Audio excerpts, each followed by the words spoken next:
are people making apps for the right reason? And secondly, I mean, making an app seems like more like a veneer for me, but are companies adapting themselves to be a business that is also centric around an app? Is that happening out there, Shubhadeep? So, see, there are two aspects there. One is making an app, and the second is, why you're making an app. I think making an app is nothing but a creative expression. As in, you and I may come together and say, let's make an app for, the best times to kind of navigate Bombay's roads.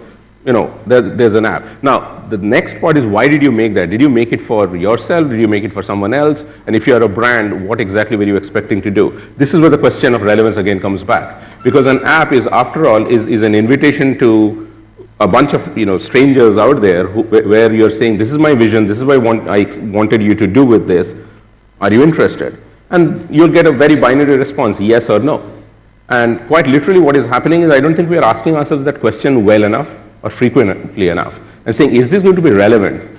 Or are we probably taking something which is a very targeted service and just, scattergunning it all across the target segment which is out there? And that is pretty much what is happening, and which is why some things take off and others don't. But most apps that take off, other than one or two flukes, like the Tomcats or thereabout, other than those, most of them are actually very well thought through, because the person has picked out a very specific need. There has to be a reason why Hanuman Chalisa is being downloaded.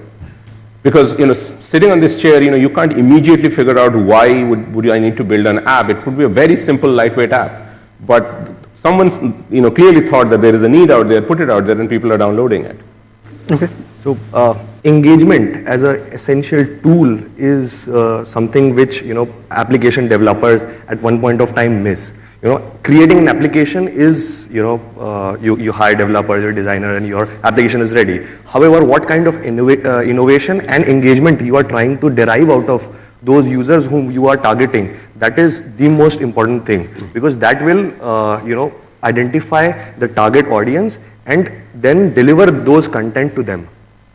So most important thing you have to understand is how did this app come into place? When mobile was in its nascent stages, most of us are actually not, mobile natives. We're all immigrants from an online PC world.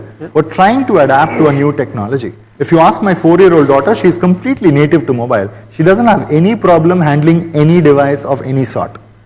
So initially what happened was most of the content, so when mobile phone was given to a user who was an online user who came here, he was trying to do exactly the same thing what he used to do online. That is the source of an app strategy. That is when we said, okay, now this is not the way you can do on mobile, because you cannot do it of an inherent problem, which is smaller screen, typing issues, and blah, blah, blah. So the apps came up with a ready-made content inside it, wherein the navigation and the usage and the content flow was created particular to that device and that OS and that platform. Okay. So more and more apps are getting created in that sense. As a user, I don't really care whether you have a fancy app or you have the greatest app in the world, until unless I have a need to download that app. That, I think, is something which most of the app makers and designers and UI guys miss, as Shanawaz was also talking about, when I'm making an app, but what is it for the user to download this app? Shireesh, I want to get into apps within organizations. We're talking about apps with consumers reaching out to greater people. Right. But how do you see apps changing the way organizations are functioning, and have we fully realized the potential of what apps can do for your employees, how productivities can increase, how your costs can come down? Are we sniffing in that direction? So that journey has certainly begun. I previously worked for Airtel, and certainly within Airtel, I remember there were a lot of apps that we did for everyday purposes. So for example, leave applications came on an SMS, you replied by SMS, it got logged into the system. Okay. If you wanted to find out any employee's number, you sent it to a short code that was within the company and you got their number. So there were a lot of things that were done that could make your operations a lot easier. Now, that was a telco. It was easy for them to build for them. So I don't think organizations outside have quite caught on to its power yet. Okay. You definitely are completely mobile. I would say mobility is important, and apps are a means to that particular end. And you're ensuring, things like everything ranging from expensing, a whole bunch of internal systems, time cards, expensing, contracting, dealing with other offices, most global companies will have to have a whole bunch of rigorous communication protocols, regulation, some aspects around boundaries and procedural stuff. All of them are increasingly have started moving on or are already on your mobile and being typically handled through apps. But within the country? Within the country. Okay. Absolutely. In specifically in India, and I think we have done quite a lot amongst our own company, but we have seen, I would definitely say we are not the only one at all by any stretch. There are enough very good work which is currently going on. What may be missing though is the strategy, which is exactly what we preach our clients. So what often is missing is a holistic story which basically tells you that, okay, I actually ran into an actual case, which is a pharmaceutical company which has some probably 10 or 12,000 people who are medical representatives who are essentially their front. And most of those guys are 5 days a week, they are on the road meeting doctors and others. Their connection with mothership is pretty tenuous because it's probably just the boss calling for numbers once a week or thereabouts. So what's their connection to the brand? And that is where you get into the entire zone of employee engagement, where you start using mobile and apps.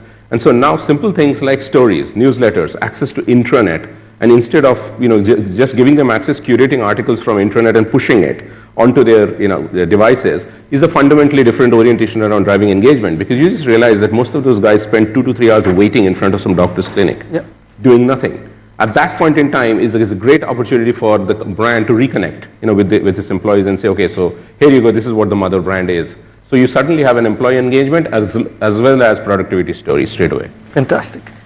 So, there are two kinds of applications, for an end user. One is consumer oriented, and the other one is business oriented. So people need to identify between these. But the consumer oriented, another bifurcation is there: entertainment and communication. So communication needs are on a regular basis.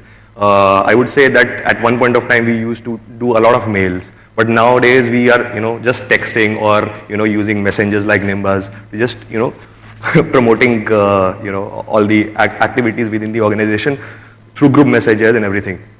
However, at the same point of time, the entertainment mode has gone more towards the gaming aspect. Okay, and we need to understand that wherever people are moving, we need to address that aspect.